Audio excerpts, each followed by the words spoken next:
episódio 13, a gente vai começar o capítulo 2 agora, versos 1 a 12, e a gente tem a história que volta para Cafarnaum. Lembra que Jesus estava ali na região da Galileia, em Cafarnaum mais especificamente, e a gente sabe que ali era a base de Jesus, tanto que o texto diz que ele então voltou para sua casa, né?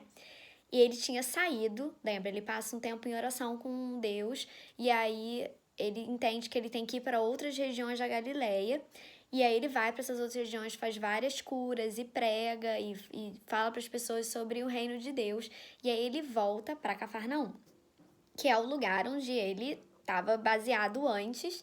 E interessante é porque todo mundo já conhece ele lá, né? Então, quando ele chega, vem uma multidão atrás dele. E aqui ele estava dentro de uma casa, ensinando as pessoas sobre o reino de Deus, sobre o amor de Deus. E aí fica aquela multidão de gente do lado de fora, querendo ouvir o que Jesus estava falando.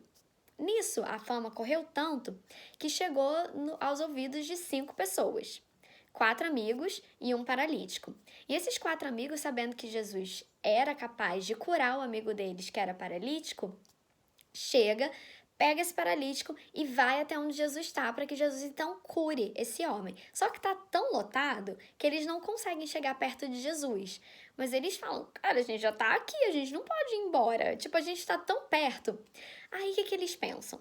Eles sobem a casa, vão lá no telhado, abrem um buraco no telhado e então descem com o homem que estava numa maca ali para os pés de Jesus.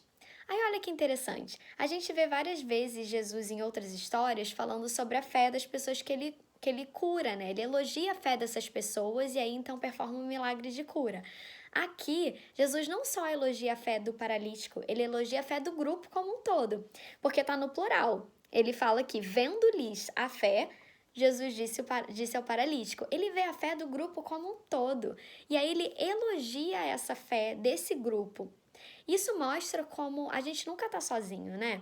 Às vezes a gente acha que é só o nosso relacionamento nosso com Deus, mas Deus vê a gente como uma comunidade. E ele reconhece a fé de todo mundo que estava envolvido naquela empreitada de levar o paralítico até ele.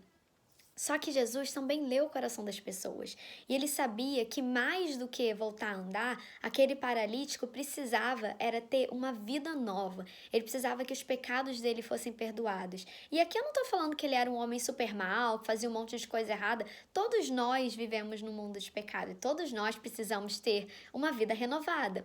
Então, quando aquele paralítico desce até ali, Jesus vira para ele e fala: seus pecados estão perdoados. Aí olha que interessante, lembra dos escribas que a gente já viu um tempo atrás? E sabe que Jesus e os escribas viviam em embate? Pois é, e os escribas olham aquilo e entre eles falam, como assim? Por que ele está falando isso? Isso é uma blasfêmia. Só Cristo pode perdoar pecados. Aliás, desculpa, eles falam que só Deus pode perdoar pecados. E eles estão certos. Nenhum homem pode perdoar o pecado de outro homem, por isso que os escribas falavam que era blasfêmia. Isso não é nada da cabeça deles, isso é bíblico. Só Deus é capaz de perdoar pecados. Só que quando eles falam isso, eles estão afirmando, sem querer, a divindade de Jesus. E eles mostram que Jesus é Deus, por isso ele é capaz de perdoar pecados. Eles não falam isso abertamente, mas Jesus sabe o que eles estão pensando e vira para eles e fala: ué, por que vocês estão cochichando aí, falando que só Deus pode perdoar pecados? Eu vou provar para vocês, indiretamente, que eu sou Deus e provando que eu posso perdoar pecados, porque eu disse que eu perdoei os pecados e é uma coisa invisível, então não tem como vocês saberem. Então eu vou fazer uma coisa visível para provar para vocês que eu não só perdoo pecados, que eu não só curo, como eu também perdoo pecados. E aí ele fala para o homem: levanta, toma teu leito e anda. E aí aquele homem que era paralítico levanta e começa a andar. E Jesus está provando ali para todo mundo que ele de fato é Deus. Porque se só Deus pode perdoar pecados, ele disse que perdoava pecados, então ele prova que ele perdoa o pecado ao curar aquele homem, então dando uma prova visível do perdão dos pecados e curando aquele homem. E aí aquele homem então segue a vida dele com as duas coisas que ele mais precisava. Não só a cura física, que era algo que todo mundo podia ver, mas também a cura espiritual. Ele precisava ter a liberdade que a sogra de Pedro teve para poder servir a Jesus em qualquer situação.